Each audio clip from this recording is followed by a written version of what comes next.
get a patient that has a head bleed. It's an intracerebral hemorrhage. It's a spontaneous head bleed. And you want to know, where should the blood pressure be?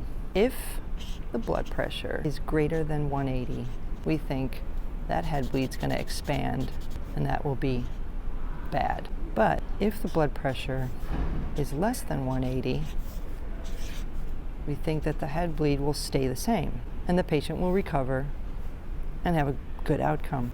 What if we made the blood pressure less than 140?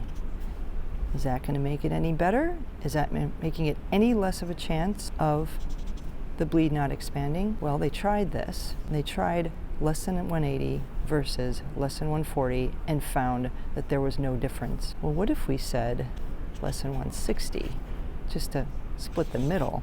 What happens then? You could probably guess that if less than 180, less than 140 has no difference, then less than 160 would be the same.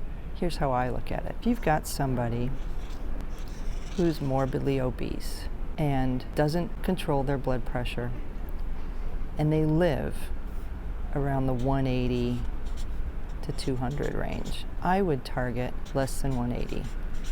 But if you have somebody who's fairly thin and lives in the normal blood pressure range, I would target less than 140, because they can tolerate less than 140 and it'll mitigate the risk of that bleed expanding.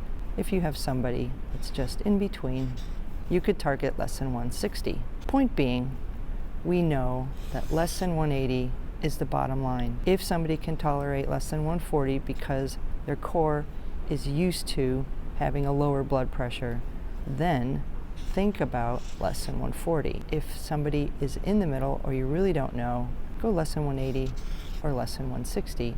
The whole goal is to end up with this bleed not getting any bigger than it was and patient having a good outcome.